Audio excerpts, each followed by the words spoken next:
Hello there. Lately, I've been really thinking about how much we run on scripts.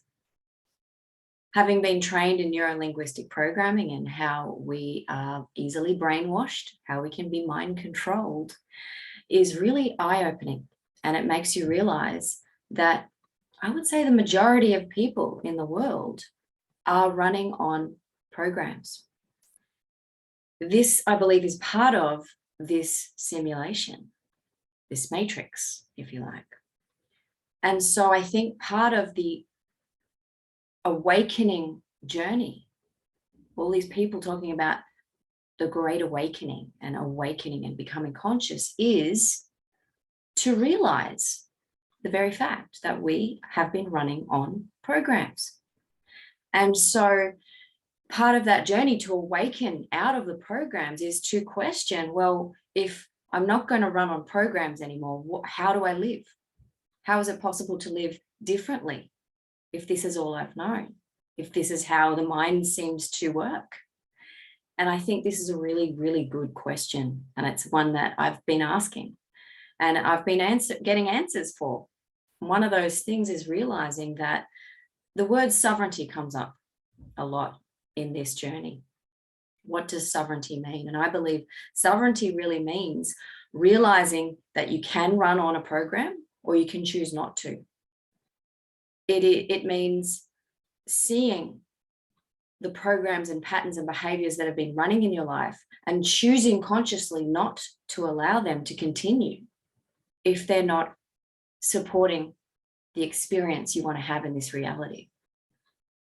And so I kind of was thinking about this a fair bit last week during my camping trip when I was away from everything, from my world, and how I had to be more consciously aware of my behaviors and my plans and my thoughts and my habits because I was in a different environment. So just like you would learn to drive a car for the first time, you're going to be very conscious of every single step of the way because none of it has become a subconscious program. But now when you drive a car, obviously, you get in the car and you don't really need to consciously think about much at all. You can have a whole different thought process going through your mind about something completely separate in your life.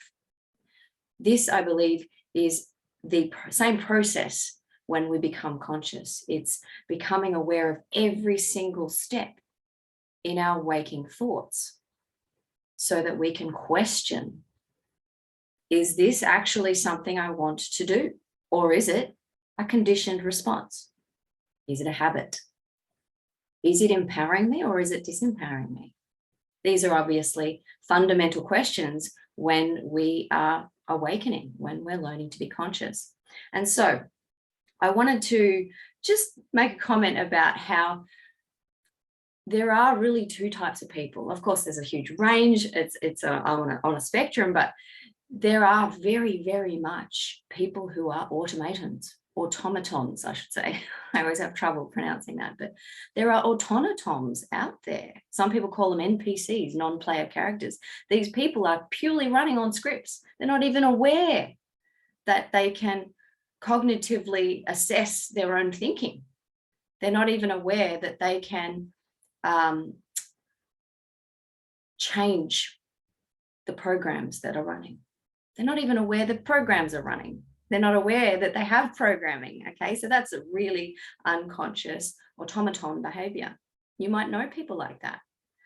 And it doesn't really work. You kind of find that you might kind of conflict or clash with these people because no amount of change work that you do is appreciated or understood by these kind of people. And often we find in our lives on the spiritual journey that we end up moving away from people who are not growing and changing and transforming. They remain stagnant. They remain in their comfort zone. And often a comfort zone is a script that's running. And part of the process, of course, is going in and doing the dirty work and looking at the darkness and looking at the shadows to see what the scripts are running. And that can be scary and very uncomfortable. And so people don't want to do that. And you can't grow if you don't get uncomfortable. So I think that part of this is just checking my notes here. Essentially, if you want to be a sovereign being, if you want to really experience true freedom as a multi-dimensional being, as pure loving awareness, then you need to wake up to see the scripts that are running in your life. And you need to see that, hey, in every moment I get an opportunity to question a script that could be running here. And choose consciously whether you're going to let that script run. And it's going to be uncomfortable and it's going to challenge you. But boy, is it going to be rewarding. And I can attest to that. And the more you practice this in every moment, in every day, catching your thoughts, is that thought an automatic program, a script running? Or is that my freedom, my consciousness going, I am aware of who I really am? And so often they talk about exercising self-control, self-discipline. And this can lead to more divine qualities, if you like. And so there's a very valid reason why exercising self-control and self-discipline leads to more divine qualities, because it takes self-control and self-discipline to recognize programs, automatic scripts that are running and go, no, I'm not allowing that to run anymore. No, thank you. I'm going to exercise control and go, no, yes, that was comfortable in the past to just go for that drink or eat that sugar product or say what I feel and be angry in the moment, or, faint and be weak in a moment of victimhood. Old programs running. It's very easy to want to take that road each time. That's how our neural wiring works. So it becomes a super highway, so wide and laned and easy to go down to the path of least resistance that you just naturally go that way without thinking.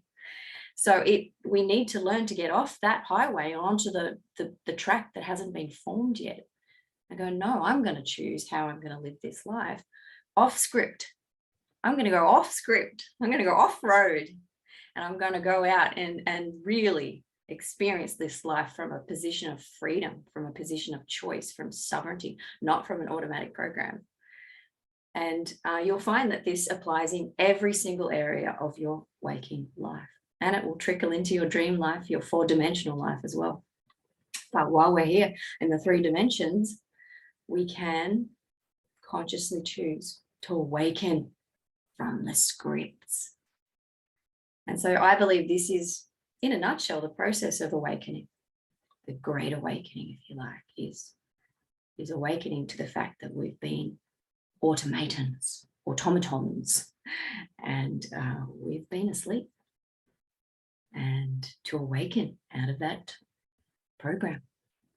So yeah, NLP is very, very relevant in the Great Awakening, in my opinion, because you learn how brainwashing works. You learn how we become automatons.